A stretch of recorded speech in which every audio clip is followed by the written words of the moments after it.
Welcome back to our Citi India special. I now have a very special guest, Ronit Ghose, who is the head of Global Bank Research.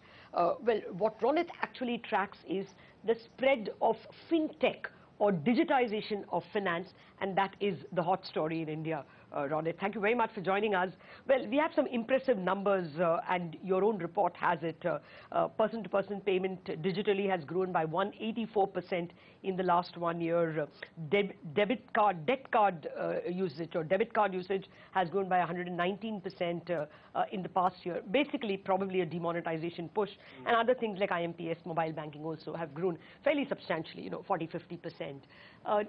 Is this a very impressive story? We think it's a big push, but if you have to place it in a global context vis-a-vis other EMs, how does India stack up?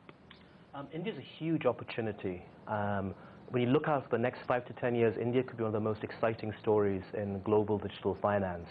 The opportunity is big because of the scale of the country, the increase in digitization, the rise of the consumer culture, and of course demonetization in Q4 last year. But where we stand today, it's about potential. The size of the Indian market when it comes to digital finance, like consumer finance in general, is still very small, and that could create disappointments.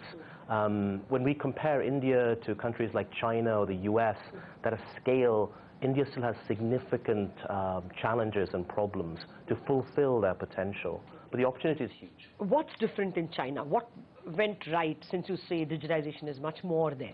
Sure. So China is the poster child for digitization in emerging markets. In fact, probably globally, China accounts for, on many metrics, half the global digital finance market. So if you look at, say, venture capital investing last year, China was almost the same size as the US in fintech.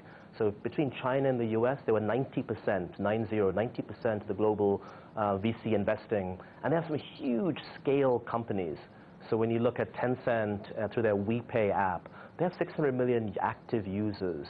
They have companies, private market companies with valuations of $60 billion plus in fintech.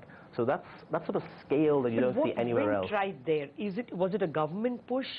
A little bit of a government push. So the government has encouraged the entrepreneurial economy, they've encouraged the internet economy, and maybe through some benign neglect, they've allowed, and so by keeping regulation under control, they've allowed the growth in the initial phases of the internet economy, but it's really been bottom-up. There's been two major factors. One is digitization, and the other is the growth of the consumer class at a scale that you haven't seen anywhere else in the world. Forget India, that kind of growth of the middle class hasn't happened anywhere else in the world. Okay, well, so we'll have to wait a while for our middle class to expand. It looks like for most shampoo companies and FMCG companies, it's only the top quintile which works. But, we were very hopeful of several themes developing.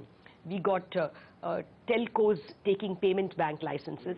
Then we had the UPI, which is, obviously government-sponsored and RBI-sponsored, but very easy to use, and it's gotten adopted after demonetization. And then we have the Paytm variety. The retail finance guys like Amazon have not really got into finance.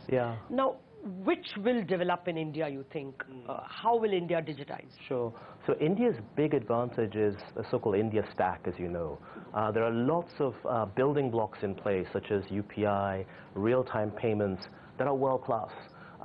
India, like many emerging markets, has leapfrogged over many generations. The phones are a good example, right? When I was growing up, probably like you, hardly anyone had a phone. There was 1% of the population had a phone. Today, 80% of the population has a phone. The feature phones, but they have a phone. That leapfrog that we've seen in telecommunications the last 10 years could play out in finance over the next 10 years. And the India stack basically creates almost an open architecture. You can just come and plug yourself into this architecture.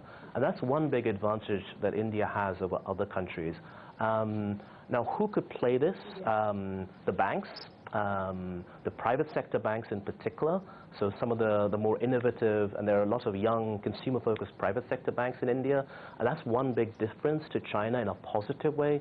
In China, the banks are much more state and corporate-focused. Now, we have that in India, the state corporate-focused banks that are run as bureaucracies, but we also have more of a heterogeneous ecosystem. You have a lot of very innovative consumer-focused guys. they could use this to gain market share. They might be the leaders in digitization. Absolutely, and when you're looking at particularly quoted companies, I would focus on some of these younger private sector consumer-focused banks. The second area of potential, which hasn't happened in India so far, is e-commerce. The e-commerce companies in China and the US became conduits into personal finance. Alipay, Amazon Pay. Amazon is a great example, and given the amount of money Amazon is throwing at India, and the Chinese are now obviously indirectly through their investments putting it into India, it'll be interesting, because back home, particularly in China, e-commerce became really almost the foundation for the growth of first digital payments and then an internet finance sector. Thank you very much for speaking with us. Well, the important point is it's quite possible that the current leaders of finance, the private sector leaders who lend retail, could be the people who lead digital finance as well. But let's keep all our options open. Thank you very much for watching this special edition of Citi's View of the World.